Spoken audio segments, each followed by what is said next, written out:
Graça e paz do Senhor Jesus Cristo. Seja bem-vindo a mais um grupo familiar. Hoje nós vamos estudar uma palavra que Jesus Cristo, ele diz para os seus discípulos, que está lá em Mateus capítulo 10, versículo 22, quando ele instrui eles a respeito, da obra.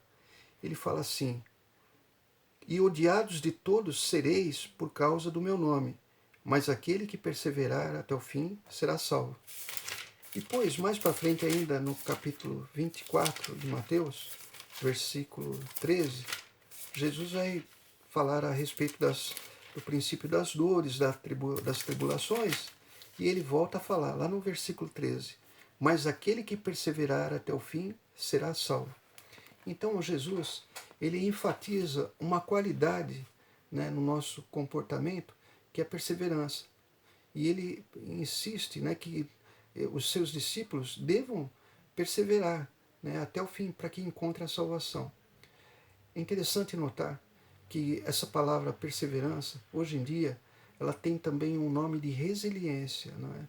E é interessante notar que essa palavra que veio do latim, que significa zilis, saltar, pular, e re quer dizer novamente, ou seja, novamente pular obstáculos, saltar, não é? Isso dá a ideia de que nós devemos vencer todos os obstáculos. Uma pessoa resiliente é uma pessoa então que vence todos os obstáculos. Esse conceito vem da própria física, da ciência, em que um material é considerado resiliente quando ele é submetido a uma pressão, uma força, a uma determinada carga, ele não perde as suas características, ele não se destrói e volta à sua natureza. Então é muito fácil de entender que resiliência tem muito a ver com perseverança, na parte que nós devemos manter a nossa natureza, nossos alvos, nossos objetivos. A própria administração, os departamentos de gestão de pessoas, os recrutadores de empresas, quando eles buscam candidatos que eles precisam que ele tenha qualidade para que eles recebam uma missão da empresa e, independentemente de todos os obstáculos que possam ter nas suas caminhadas, eles rumam, ao interesse da empresa nas suas missões e objetivos, eles acabam até fazendo testes, no recrutamento para deixar a parte emocional do candidato com instabilidade. E assim sendo, ele enfrentar problemas para saber como que ele vai superar, o que vai ser a atitude dele diante de uma circunstância negativa, diante de um fato negativo. Então se vê que para cargos de autoridade se busca pessoas que tenham essa qualidade. Isso é uma qualidade na pessoa. E Jesus Cristo, ele fala que a pessoa, para receber a salvação, ela precisa ser uma pessoa que tenha perseverança, seja persistente. Amém? Muito bem. Eu queria que você também me acompanhasse, numa leitura no livro de Jó. Jó é uma das pessoas do Velho Testamento que mais representam o que seria uma pessoa resiliente, uma pessoa que tem persistência. A história de Jó é conhecida, é um livro que foi escrito, nós sabemos, há cerca de 3.500 anos, e ele mostra que a importância da pessoa ser paciente, quando tem uma tribulação, mas ter a esperança, que as coisas vão mudar, ter uma esperança de alegria, e que a confissão faz toda a diferença. Bom, para você ter uma ideia do que Jó passou, Jó capítulo 6, versículo 7, você sabe que Jó, o diabo pede para que ele possa colocar Jó à prova. Deus pede para ele tocar, que ele autoriza, Satanás a tocar em todas as áreas da vida dele, menos tirar a vida. Então, nos seus filhos, nos seus bens, no seu gado. E Jó, ele é afligido por doenças. Olha só, Jó capítulo 6, versículo 7. Ele fala assim: a minha alma recusa tocar em vossas palavras, pois são como a minha comida fastienta. Fastio quer dizer coisas nojentas, uma comida nojenta. O estado dele era tão deplorável que nem a comida para ele descia bem, era uma coisa nojenta. Olha que estado que ele estava.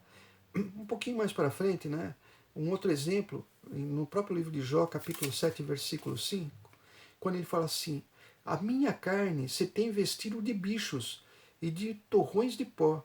A minha pele está gretada. Gretada quer dizer rachada.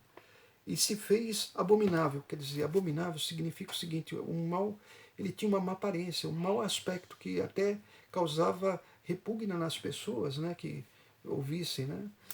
Aqui no capítulo 7 ainda, no versículo 30, né, além de ter o problema dele não conseguir comer, ter dificuldade de comer, ter dificuldade também de se apresentar para as pessoas, ele tinha problema na pele, um mau aspecto, né? Quando nós vamos no capítulo 9, versículo 30, nós vemos outro problema. Olha, ele fala assim: ainda que me lave com água de neve e purifique as minhas mãos com sabão, mesmo assim me submergerás no fosso, e os meus próprios vestidos me abominarão. Quer dizer, ele está querendo dizer, a situação dele é tão difícil que nem as vestes dele, não é, iam suportar ele. O interessante também, quando nós lemos lá nesse capítulo mesmo, que Jó, ele tinha problema, tinha dificuldade de respirar. Olha só, Jó capítulo 9, versículo 18. Nem me permite respirar, antes me farta, né, de amarguras, quer dizer, me enche de amarguras. Amém? Esse era o estado de Jó, né? Não podia respirar, não podia comer, tinha o corpo coberto de feridas, não podia tomar banho, né? Então, era uma situação deplorável. Mas talvez o maior problema dele está no capítulo 2, versículo 9, que era a sua mulher, porque ela trazia notícias, palavras de derrota, as palavras negativas. Olha só o que está escrito. E maus conselhos, né, do ponto de vista da palavra de Deus, ele recebeu dela, talvez ela foi usada pelo diabo para fazer ele sair do seu alvo, né?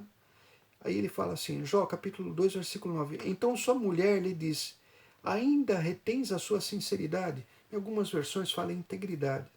Amaldiçoa a Deus e morre. Mas ele lhe disse, como fala qualquer doida, ele deixa a mulher dele de doida.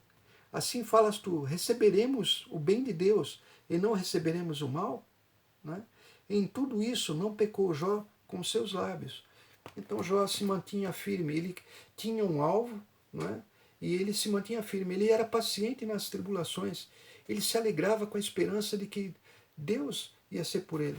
E o segredo de tudo realmente era, quando você vai lá no capítulo 19, que todos nós conhecemos, quando ele fala lá no capítulo 19, versículo 25, porque eu sei que o meu Redentor vive e que por fim se levantará sobre a terra. Amém? Então Jó, ele tinha a esperança, tinha alegria, né? Porque ele tinha a esperança de que o seu Redentor, uma vez que ele vive, ele ia se levantar e ia restituir. E ele declarava isso. Amém? Muito bem. Nós podemos citar dentro do próprio Velho Testamento o caso de José, que foi vendido pelos seus irmãos, acabou na casa do Potifar, a mulher de Potifar mente falando que ele tinha tentado seduzi-la e era mentira, ele acaba preso, lá ele acaba sendo um preso exemplar, ele acaba ajudando os outros presos, ele pede para aqueles que saem, né, para lembrar, se possível, falar que ele era inocente, que ele não tinha feito nada de errado, uma vez que eles conheciam o caráter dele, mas eles saem, né, ele revela a visão para dois deles, e um deles ele pede para que eles se lembrem dele. Ele acaba esquecendo. Mas em nenhum momento Jó ele deixa de saber que ele tinha um alvo, não é? Que ele tinha recebido de Deus um sonho e uma revelação. Então ele tinha um alvo, ele jamais abandonava o alvo, ele passava por tudo calado, com paciência, né? Mas ele tinha alegria, na esperança de que uma hora Deus ia mudar toda a situação dele, né? E uma hora realmente ele sai do cativeiro, ele que tinha sido um preso, um perseguido, ele passa a ser a segunda pessoa mais importante do Egito, só depois do faraó. Acaba recebendo seus irmãos e não se deixa abalar, né? Jó e José, eles tinham ambos uma confissão de fé. No Novo Testamento, um exemplo de uma pessoa resiliente, de um homem resiliente, um homem que perseverava, né, era Paulo, né? Nós sabemos que Paulo, ele chamava-se Saulo de Tarso, e ele perseguia os cristãos. Até que um dia, no caminho de Damasco, ele tem um encontro real com Jesus Cristo, e do encontro que ele tem com Jesus Cristo, assim como Jó disse, né, eu sei que o meu Redentor vive, ele conhecia o Redentor dele, Paulo então conhece Jesus. E aí Paulo vai pregar o Evangelho. Mas os próprios discípulos, né, eles têm desconfiança dele, porque sabem que até pouco tempo atrás ele ia atrás de cristãos para entregar para as autoridades, ou para serem presos, ou às vezes até serem mortos. Então eles não confiavam nele. Então Paulo ele sai de Jerusalém e vai nos arredores, procurar os gentios para pregar o Evangelho. E como Paulo era culto, Paulo ele tinha sido, tinha estudado, né, tinha conhecimento da cultura grega, né, que era os intelectuais da época, né, ele sabia do costume grego de praticarem Olimpíadas, esportes, né, das práticas esportivas. E Paulo, ele muitas vezes, quando ele vai falar com os gentios, né, ele fala para quem está em Coríntios, para quem está em Filipos, né, ele traz cartas para Timóteo, ele usa exemplos de esportes, mostrando que as pessoas que correm, elas correm por causa de um alvo, né, por causa de uma confissão de fé, e que eles suportam todas as coisas, todos o que vem de negativo, eles suportam por causa do prêmio que lhe é proposto. Né? Eu queria ler isso para você, lá em Filipenses, você vai ver isso daí, ele falando, ele fala assim, capítulo 3, versículo 13. Irmãos, quanto a mim, não julgo que o haja alcançado, mas uma coisa faço e é que, esquecendo-me das coisas que atrás ficam, resiliência, né? Persistência, e avançando para as que estão diante de mim, persistência, prossigo para o alvo, pelo prêmio da soberana vocação de Deus em Cristo Jesus. Então, o alvo dele era a salvação, o prêmio da vocação, olha só, a soberana vocação de Deus em Cristo Jesus. Amém? Quando ele fala em Coríntios, para os Coríntios também, se você for lá em Coríntios, 1 Coríntios 9, nós vamos ler o versículo 24, ele fala assim, não sabeis vós que os que correm no estádio, todos na verdade incorrem, mas só um leva o prêmio? Correi de tal maneira que o alcançareis. Quer dizer, vocês têm que ter um alvo. Vocês vão ter que passar por provações, vocês vão ter que se esforçar muito na corrida, pular obstáculos, né? Ser resilientes, né? Mas continuem correndo. Né? Ele também fala lá em 2 Timóteo, se nós olharmos 2 Timóteo capítulo 4, versículo 7, ele fala assim, combati o bom combate, acabei a carreira, guardei a fé. Então Paulo ele mostra que assim como um competidor ele enfrentava todos os tipos de obstáculos para chegar a alcançar o alvo dele, que era o prêmio, né? Eles tinham até uma coroa de louros, né? Para representar a vitória, que todos aqueles que conheciam a palavra deveriam se esforçar, lutar com todas as suas forças para alcançá-la, né? Como a recompensa, pensando na recompensa, que é a salvação, o que Jesus Cristo falou no princípio. Né?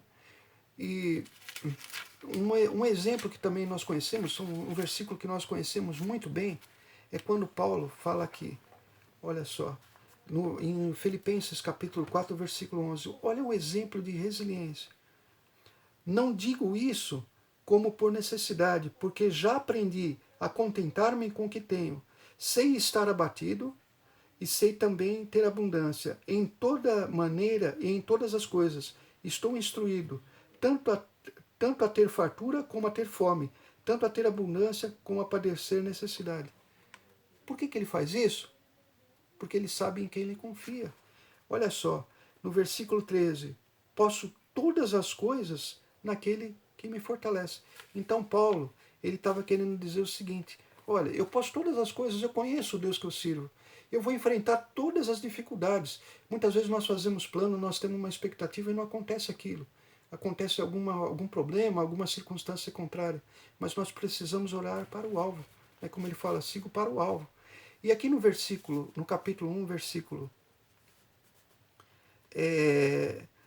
12, na 2 Timóteo, capítulo 1, versículo 12, ele faz a confissão da mesma forma que nós vimos Jó falar, porque eu sei que o meu Redentor vive, ele fala assim, ó, por cuja causa padeço também isto, mas não me envergonho, porque eu sei em quem tenho crido. Igual a mesma confissão de Jó, dita com outras palavras.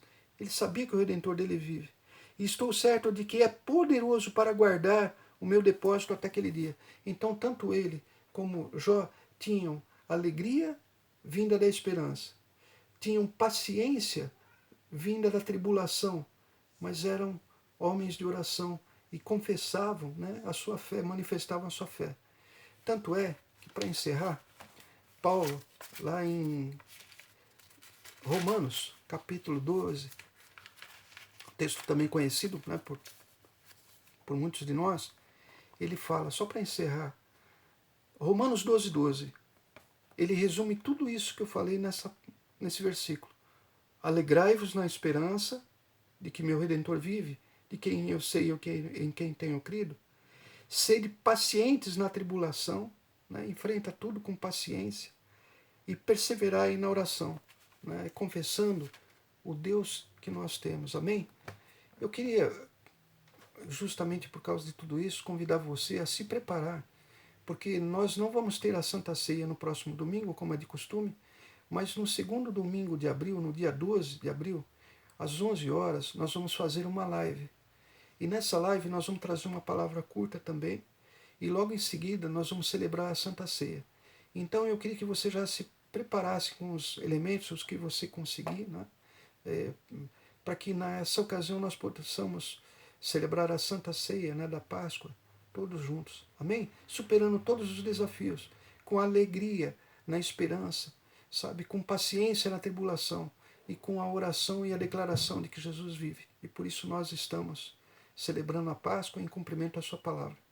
Queria pedir para você baixar sua cabeça, fechar seus olhos. Senhor Deus e Pai, abençoa todas as vidas que ouviram essa palavra, meu Pai. Que o Senhor crie em cada um de nós a força da persistência, meu Pai, perseverança, a resiliência, para que nós possamos ficar firmes. Pai, alcança todas as autoridades, Pai, alcança todos os que servem, meu Pai, todos os que estão trabalhando, meu Pai, em prol da sociedade, todos aqueles que sofrem, meu Pai, aqueles que estão no leito. Alcance, meu Pai, com a tua providência divina, com a tua compaixão e muito amor. E você que crê, fala comigo. Amém e graças a Deus. Deus abençoe a todos e até às 8 horas deste domingo com o nosso culto virtual.